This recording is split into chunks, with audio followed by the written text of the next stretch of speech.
Welcome into this day with Quimper Unitarian Universalist Fellowship. Whether you're here because you're worshiping with us is part of your routine, or whether you feel like our country has been stopped in its tracks and it's impossible to return to normalcy, on this morning we gather to proclaim that we belong to one another and that others belong to us. Broken hearts are welcome here. Anxious spirits are welcome here.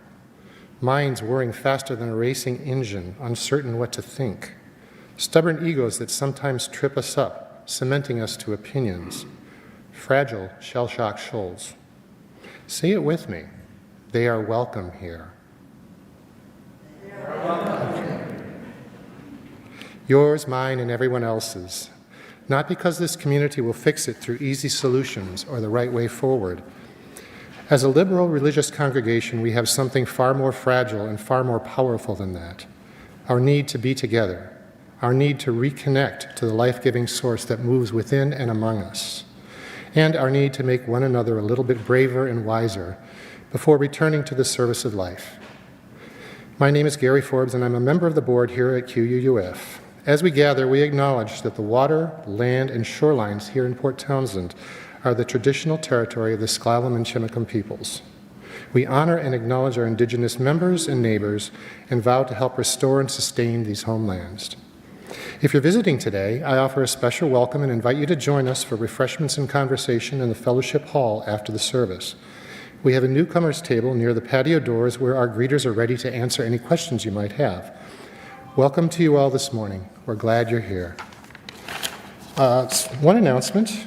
The Green Sanctuary Environmental Action Team, GSEAT, is delighted to welcome singer-songwriter and environmental activist Dana Lyons for an outdoor concert in the garden here today, Sunday, July 14th at 4 p.m.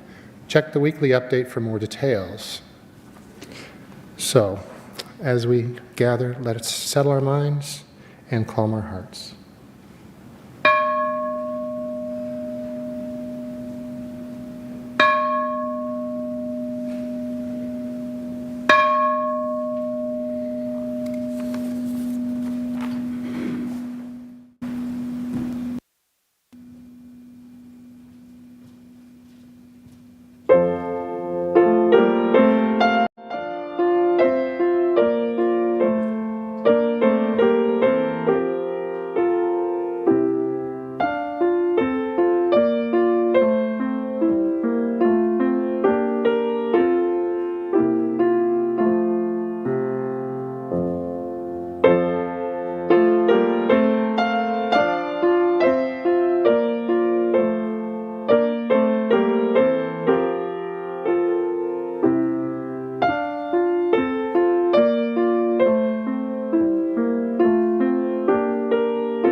Our opening words this morning: in the name of all that is holy, may the connections between us inspire and sustain us.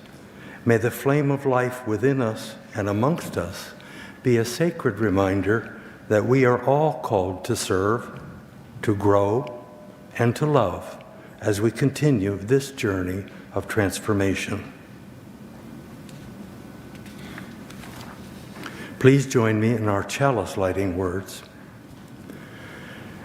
May this flame, symbol of transformation since time began, fire our curiosity, strengthen our wills, and sustain our courage as we seek what is good within and around us.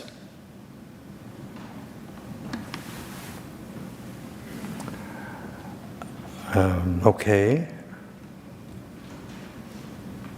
Are there no children to sing out today? I don't see any children, so okay. Now we go to the opening hymn, number 12, O Life That Maketh All Things New.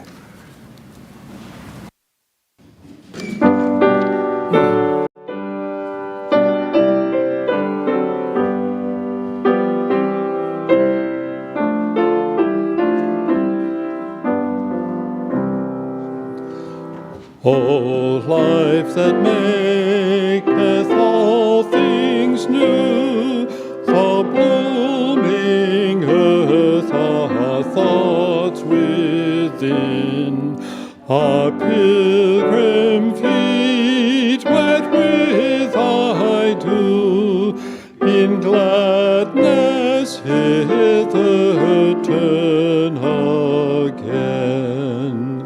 From hand to hand the greeting flows, from eye to eye the signals run, from heart to heart the bright hope flows, the seekers of the light are one.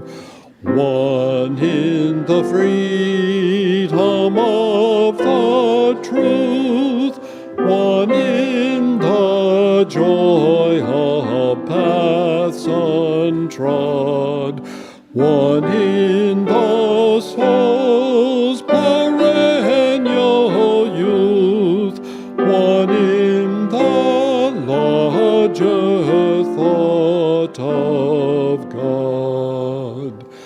The freer step, the fuller breath, the wide horizon's grander view, the sense of life that knows no death, the life that maketh all things new.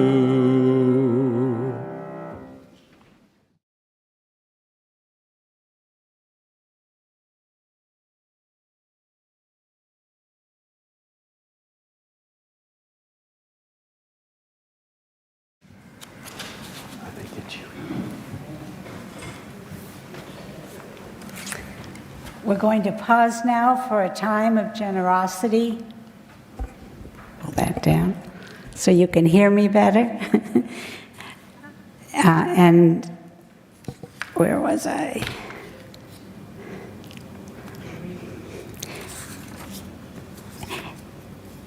The ushers will come forward among us to receive the offering, and additional ways for giving will be projected on the screen for those of you at home. And I hope you will join me in the offering words. So energy and resources are our energy and resources. Its wealth is what we share. As we contribute to the life of this community, we affirm our lives within it.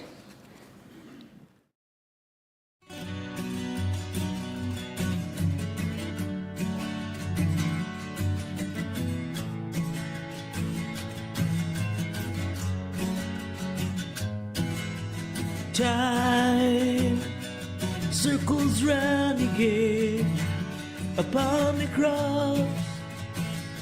where we could heal the wounds we carry in the mind. And you can live again for all you've lost. You can love yourself, there's nothing else to do but make this sacrifice with no remorse.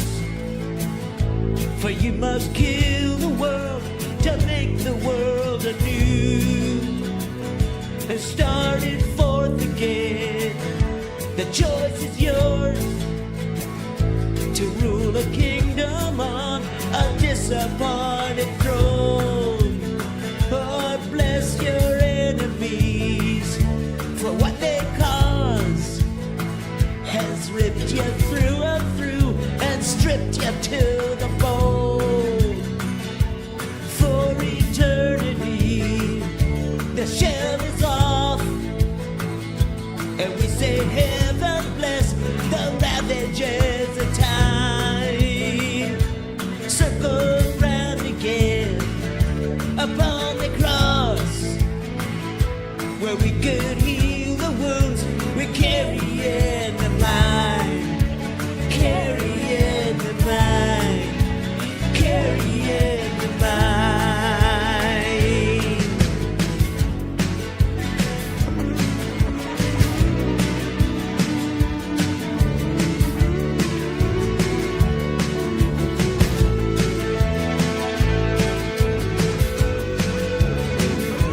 So you see, it all comes down to this: a broken dream that chains our vision to the way things used to be, and not the way it is, but how it seems, as if autumn trees forbid their leaves to fly, going home again. But what's the cost if we don't say goodbye to what must die and die? To be born again, the armor's off, and we say heaven bless the ravages of time. Circles round again upon the cross, where we could heal the wounds we carry in the mind. Carry in the mind. Carry in the mind.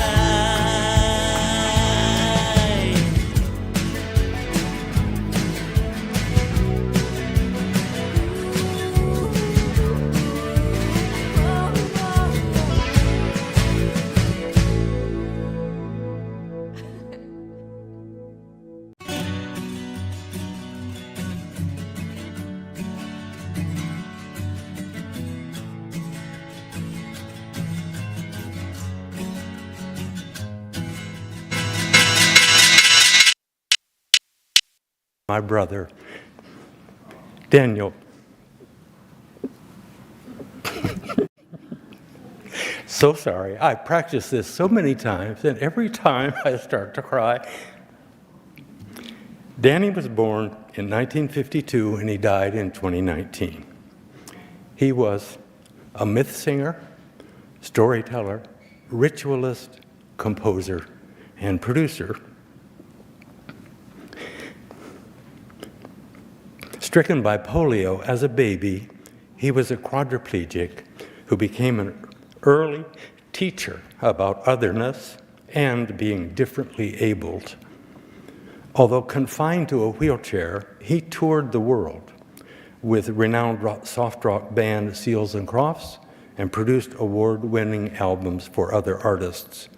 When post-polio sequelae required transformation, he became an independent scholar of myth, teaching internationally with Robert Bly and others. My portrait of Danny hangs in the fellowship hall. His wife, Judith Kate Friedman, continues his work restoring myth to culture and community through mythsingerlegacy.org. And now we come to our joys and sorrows.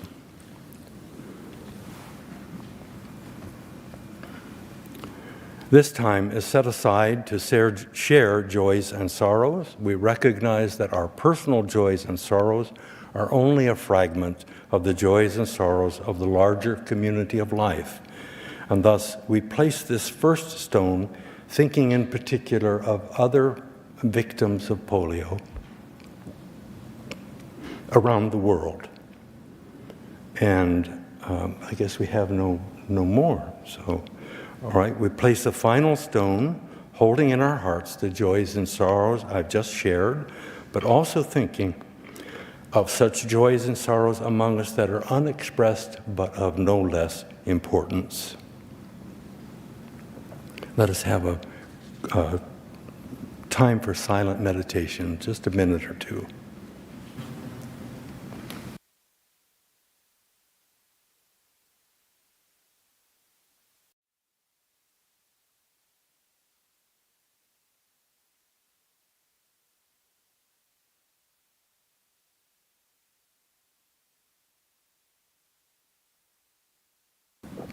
Is called threshold.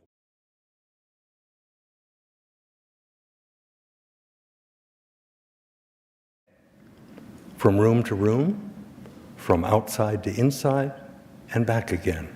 From here to there, from anywhere to everywhere, from age to age.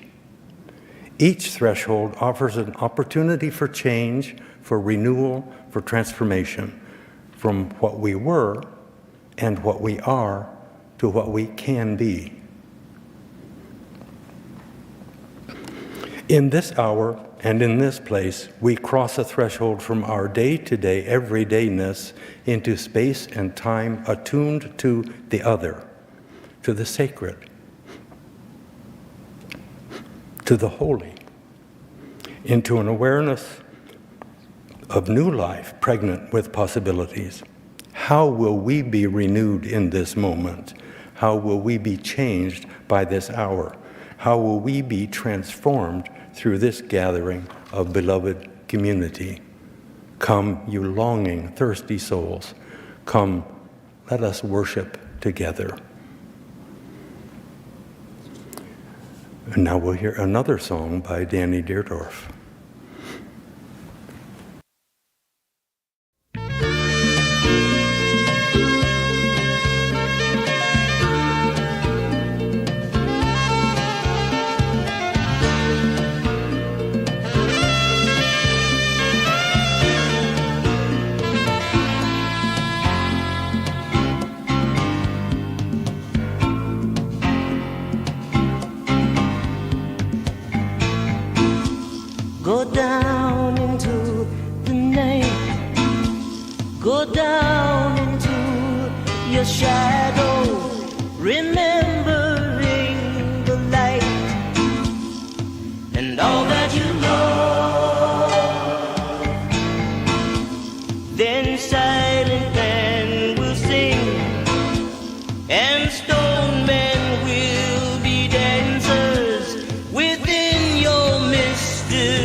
of the cage are made of shame. And the bars of the cage are made of shame. Of this sleeping drunken rage. The bars of the cage, the bars of the cage. Oh, set the wild man free forever. Set him free at last. Set the wild man free, and the treasure will be more than you ever asked. It will be more than you ever asked.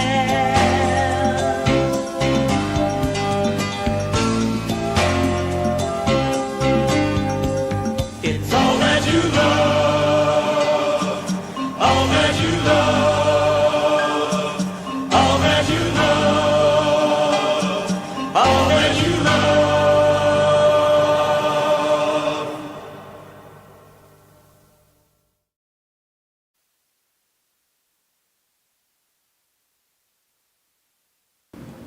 The sermon this morning is called The Power of Transformation, and our speaker is David Deardorff.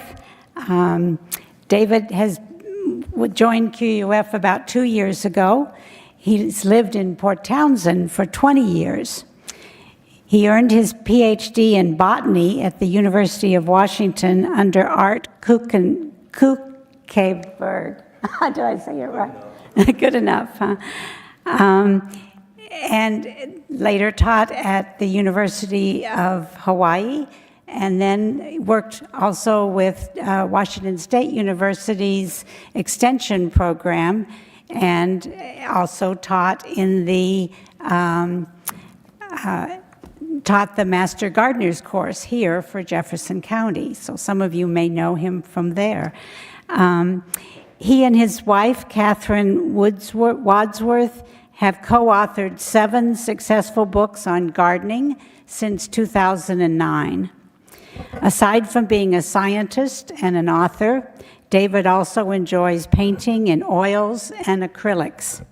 They enjoy visiting their grandchildren in Santa Fe, New Mexico, whenever possible. So this is David.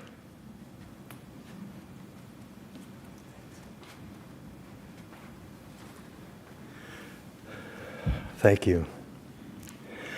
Good morning.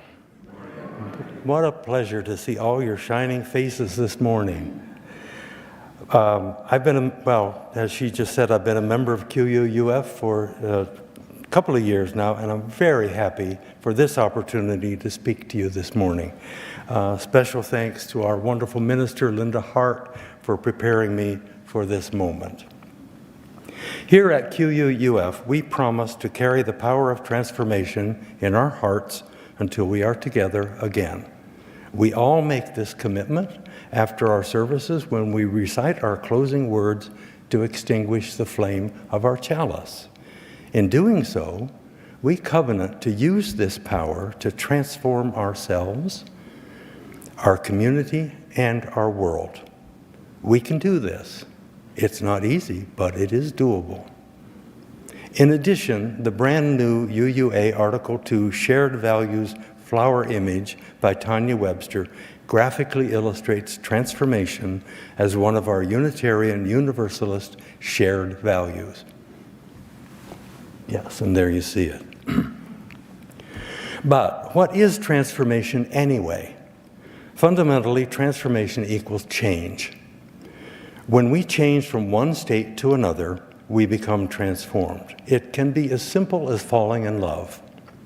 The person you were before you fell in love gives way to the person you become after you fell in love. But sometimes it's much more difficult than simply falling in love. Often change is not welcome and can be quite scary. Sometimes change requires us to heal the wounds we carry in our minds by sacrificing the person we were in order to make ourselves anew. As Unitarian Universalists, we adapt to our changing world. Openness to change is fundamental to our Unitarian and Universalist heritages because we know we are never complete and never perfect. Collectively, we covenant to transform and grow spiritually and ethically, even though we know change is scary, even terrifying, as the ground shifts beneath our feet and everything we knew seems to be wrong.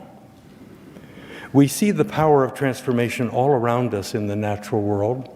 A drab little caterpillar becomes a gorgeous technicolor butterfly through the miracle of transformation. A tiny brown tadpole transforms into a big green frog through this same power. Winter trees, leafless and seemingly lifeless, burst into glorious bloom at their appointed time. We, you and I, are also miracles that are unfolding, transforming, metamorphosing, even as we sit here quietly together. I'll illustrate the power of transformation by describing a major metamorphosis in my own life. 16 years ago, my wife, Catherine Wadsworth, and I drove home to Port Townsend from Seattle at twilight.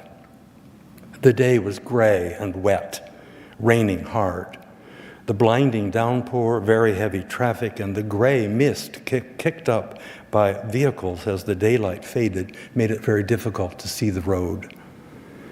We had just left Bainbridge Island and crossed Agate Passage near the Suquamish Casino when adding insult to injury, my phone rang. Catherine answered the phone for me. After a moment, she said, "It's your doctor. He needs to talk to you." And she put the phone on speaker. I said, "Hi, Doc, I'm driving." The doctor said, "Pull over."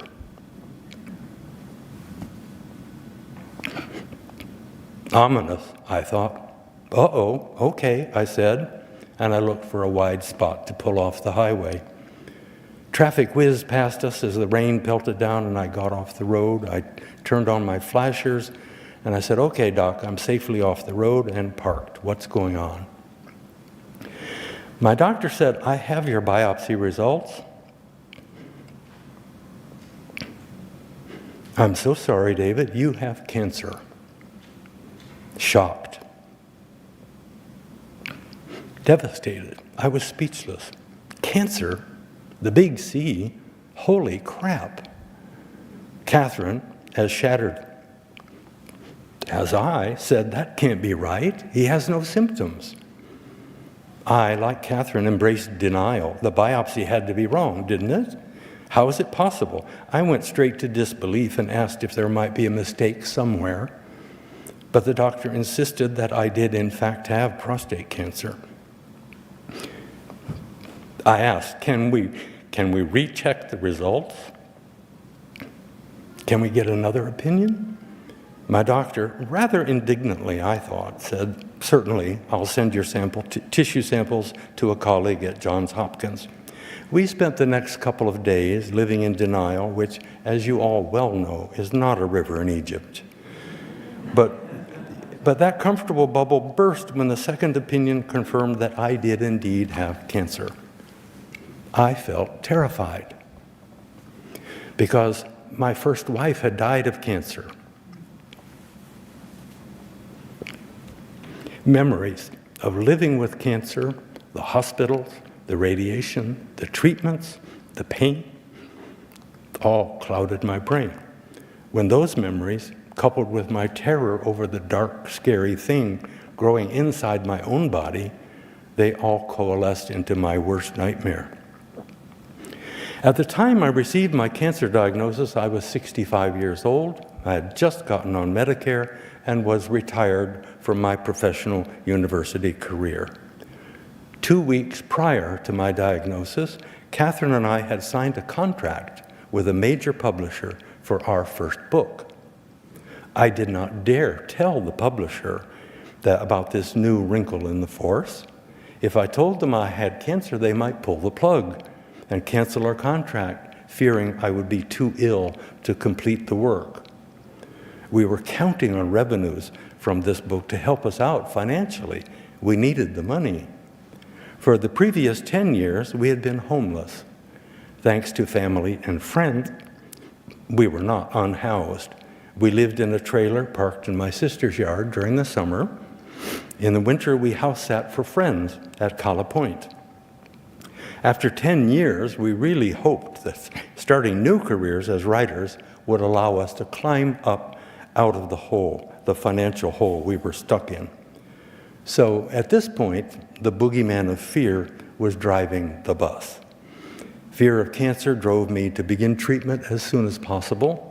Fear of poverty and homelessness drove me to complete the manuscript and keep my illness a secret.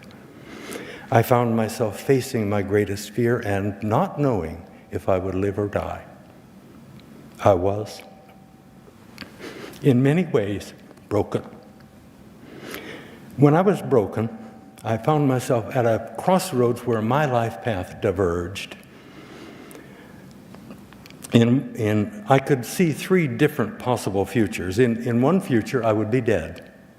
In another future, I would be alive and well. In a third future, I could be alive, but damaged and permanently changed.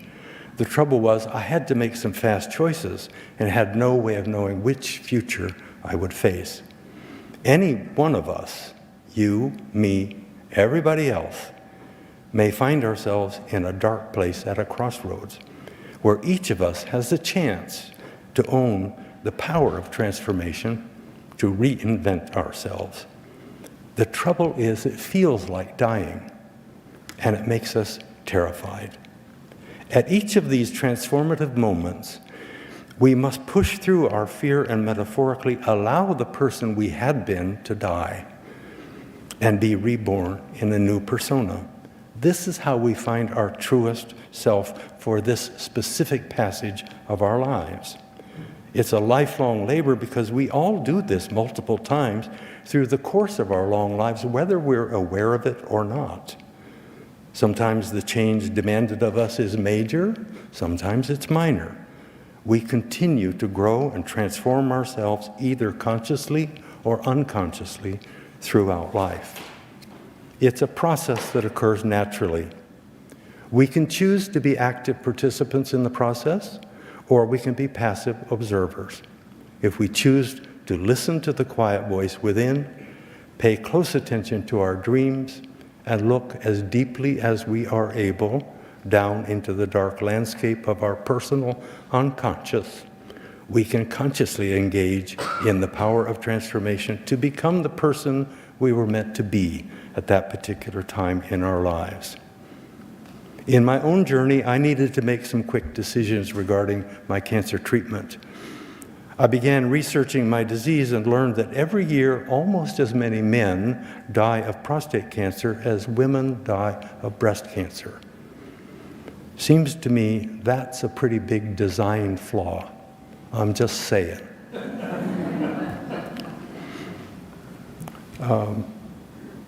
My doctors gave me three options. I could have robotic surgery to cut the cancer out, external radiation to kill it, or have radioactive palladium pellets implanted inside my own body. I chose the latter. So I began treatment in Seattle at Swedish Hospital at the same time that I worked feverishly on our first book. I knew I had to face this fear, and yes, it was scary. Obviously, I'm alive. 16 years later, I consider myself cured. It turns out that I chose a future where I am alive, but damaged and permanently transformed. It simply was not possible for me to continue to be the man I was because he had to die in order for the new me to be born. As the hero of my own story, I had to be reborn to reinvent myself in order to fit into this new future. The process of transforming from a cancer patient into a cancer survivor took some years because of the fear of recurrence, the fear that it could come back. At any time, that fear was ever present, at least initially. I slowly overcame my fear and shame about my illness. It took time. Surviving cancer is a major accomplishment and results in a continuously growing inner strength, as many of you are well aware. Today, the new me is a successful author of 7 books.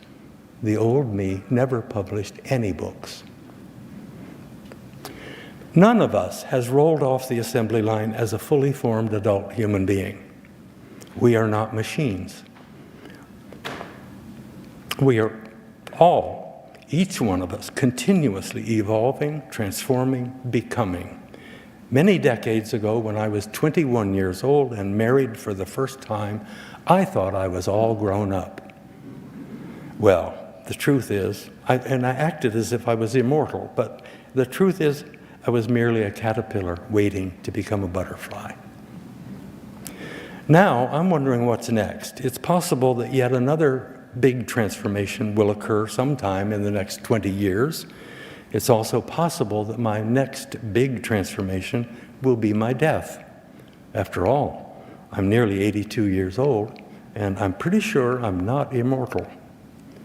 But whatever life has in store for my next big personal adventure, I intend to share my education, my experience, and insights with my fellow congregants here at QUUF. At this stage of my life, the thing I most want to do with the time I have left is to give back to my family, my congregation, and my community. Many of you elders have engaged the power of transformation to reinvent yourselves over the course of your lives. Some of you have done this many times, as have I.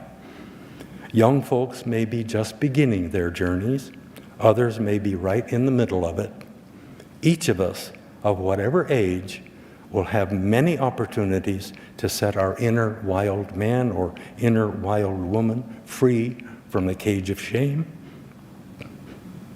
and bring them up to consciousness and out into the light. And remember, we're all in the same boat. If we all use the power of transformation to work together cooperatively in peace and harmony, we will make manifest our beloved community to enrich QUUF, our families, and our wider community. So may it be. Thank you. Our closing song is hymn number 183, The Wind of Change Forever Blown. Please rise in body or spirit.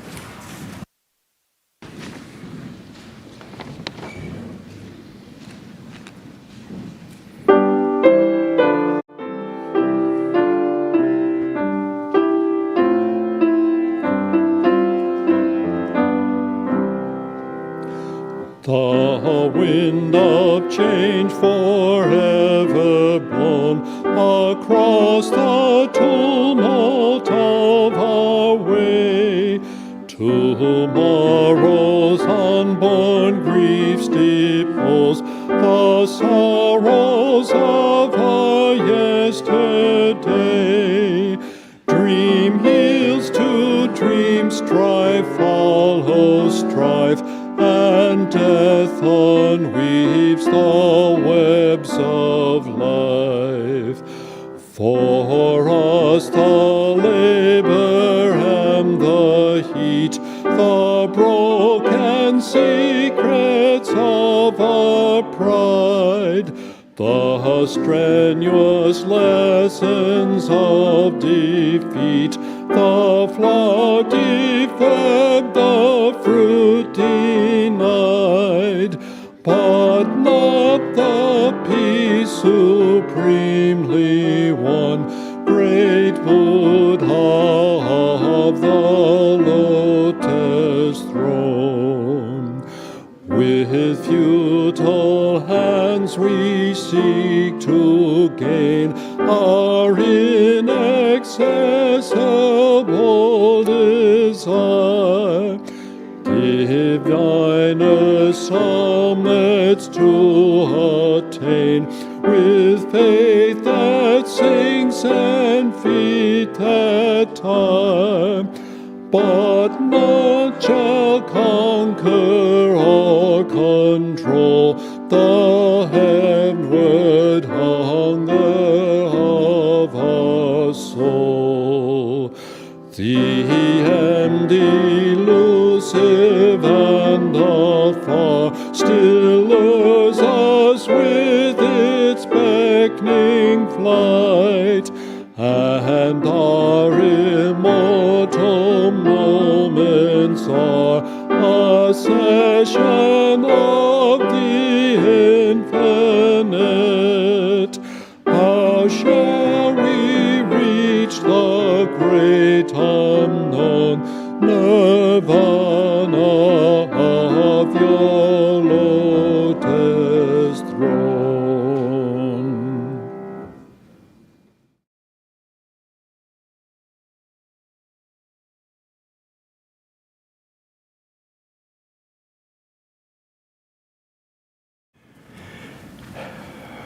And now we come to our extinguishing the chalice. Please join us in our chalice extinguishing words. We extinguish our flame, but not the light of truth, the warmth of community, or the power of transformation. These we carry in our hearts until we are together again.